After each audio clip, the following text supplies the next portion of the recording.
তোমরা এরকম ধরতে পারো, কিন্তু এই এক্স স্কোয়ার মাইনাস ফোরকে এক্স প্লাস টু আর এক্স মাইনাস টু ভাবে ভেঙে দেওয়া যায়, আর তিনটেই লিনিয়ার হবে। তো যদি তিনটেই যদি লিনিয়ার হয়, আর উপরে তো উপরে একটা লিনিয়ারই ফাংশন, উপরে একটা লিনিয়ার ফাংশন আছে, তো লিনিয়ার বাই লিনিয়ার, তো এখানে তিন ভাবে ভেঙে যাবে। এটা এইভাবেও লেখা যায়, এটা এইভাবেও লেখা যায়।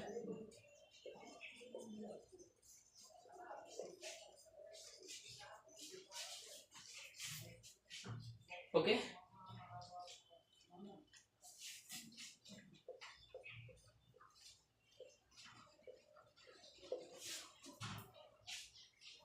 নিচে যদি এটা করে নিই তাহলে কমন বেরিয়ে যাবে 5 ইকুয়াল টু, আগের কোশ্চেনটা গাইস হোমওয়ার্ক থাকবে, আগের কোশ্চেনটা বড় ছিল, আর বড় আমি ওখানে টাইম ওয়েস্ট করাতে চাই না, আমি তোমাদের মধ্যে দেখাতে চাই কোনটা কি ধরতে হবে। a x square minus 4, b x plus 2 into x plus c x x minus 2।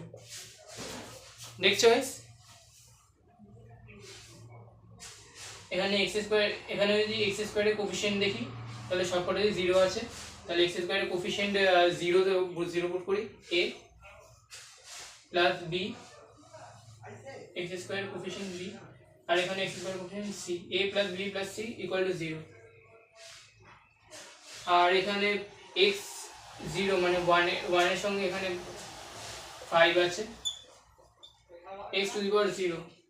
মানে এক্স এর কোনো কোফিশিয়েন্ট নেই, এখানে -4 এ বি হবে না, বি এর সঙ্গে কোনো না কোনো এক্স গুণ থাকবে, bx এখানে 2bx আছে, আর এটাও হবে না, মানে শুধু -4 ইকুয়াল টু 5 বেরোলো, ঠিক আছে একটা তো বেরিয়ে গেল। আর এখানে এক্স এর কোফিশিয়েন্ট যদি কথা বলি তাহলে এখানে এ হবে না, এখানে বি আছে,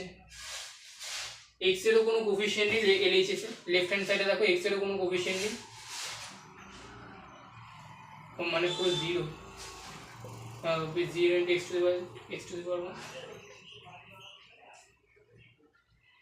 এখানে x এর কোফিশিয়েন্ট যদি বলি 0 আছে,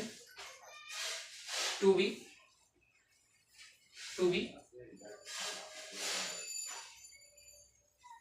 minus of 2c,